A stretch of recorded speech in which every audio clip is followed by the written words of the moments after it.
Urban environments demand split-second perception from autonomous vehicles. Under standard conditions, the autonomous emergency braking system processes sensor data accurately, recognizing common hazards like pedestrians on a sidewalk. But when an e-scooter cuts across the vehicle's path, the perception system fails to classify it as an obstacle. No bounding box appears. The system remains blind to the threat. This happens because an AI cannot be pre-trained on every possible physical permutation. The operational design domain is constantly shifting as new vehicle types and behaviors enter the roadway. This specific AEB failure represents a safety gap where a static model meets a dynamic environment. It shows that even a high-performing model can develop a critical blind spot as the world around it changes.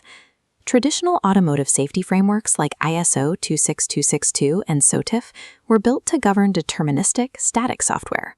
They cannot manage the data-dependent, non-deterministic nature of neural networks. Engineers face a structural trap. If they update the deployed neural network with new field data to detect the scooter, they risk catastrophic forgetting, rewriting the internal weights and accidentally destroying the model's ability to detect the pedestrians. To solve this paradox, the industry developed ISO PAS 8800-2024. This framework dictates the complete AI lifecycle with specific protocols for data collection, retraining, forgetting prevention, revalidation, and deployment. It mandates a continuous, legally bound loop of monitoring and updates. By enforcing strict mathematical boundaries, the framework allows an AI model to adapt to new environmental hazards while structurally guaranteeing zero degradation to its existing safety functions. Before a model can be updated, engineers need data. But a global vehicle fleet captures petabytes of chaotic sensor noise every hour, making it physically impossible to upload everything over cellular networks. Clause 14.7 of the standard resolves this bandwidth limitation by requiring active over-the-air triggering rules that operate directly on the vehicle's edge computers. Triggers act as precise data filters, transmitting data only during specific conditions: a direct incident, AEB disengagement, or OTA exit. To solve the AEB failure, engineers deploy a custom fleet-wide trigger, capturing logs only when encountering unclassified human-shaped objects moving at 15 to 25 kph. The transfer of these specific logs requires strict data integrity and version control. Because this raw field data will eventually serve as evidence in a formal safety audit, it must be legally protected against corruption. Clause 14.7 converts a passive operating fleet into a highly targeted sensor network built specifically to diagnose and extract its own perceptual blind spots. Once the e-SCILA data is secured, Clause 14.8.3 forces a strategic choice: discard the current model and train a new one from scratch, or apply fine-tuning to the existing architecture. Training from scratch guarantees the model learns the new hazard, but it requires massive computational resources and entirely invalidates all previous safety testing. To resolve the gap efficiently, engineers use fine-tuning. In a multitask network, fine-tuning requires structural isolation. Engineers freeze the main feature extractor's baseline weights, applying the new scooter data exclusively to the specific object detection head. This update's core mathematics is governed heavily by the learning rate parameter, denoted by alpha. Engineers must constrain alpha to an extremely small value. This ensures the model incorporates the new geometric features of the e-scooter, incrementally, without overwriting the structural knowledge it already holds.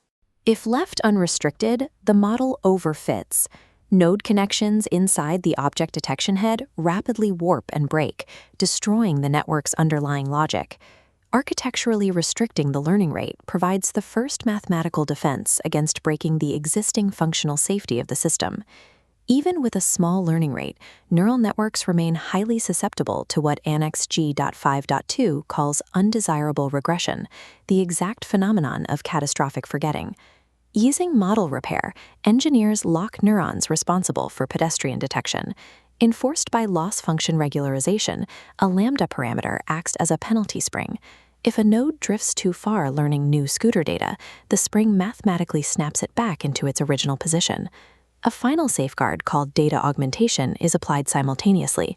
A replay buffer of older pedestrian datasets is fed into the training cycle alongside new scooter logs, forcing the network to rehearse its past memories.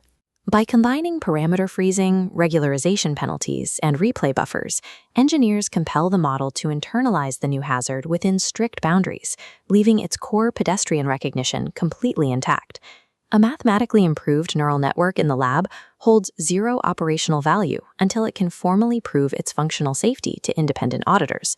Clause 14.8.3 mandates rigorous revalidation through massive regression testing. The updated model runs thousands of standard pedestrian scenarios against hundreds of e-scooter edge cases. The pass-fail standard is absolute, confirming e-scooter recognition with exactly 0% degradation in pedestrian detection. Any regression triggers immediate failure. When the statistics verify zero degradation, the data is formally packaged to update the system's underlying safety assurance argument. This structured argument serves as the exact evidentiary artifact an independent safety auditor requires to clear the model for field deployment. Revalidation provides the critical translation layer, turning raw statistical success on a server into legal authorization to operate on public roads. Clause 14.8.2 defines over-the-air deployment as a heavily regulated safety mechanism. OTA systems must also provide immediate countermeasures. If an operational flaw is detected in the field before a mathematical patch is ready, engineers can instantly broadcast commands to restrict the vehicle's context of use, entirely disabling features like nighttime autonomous driving.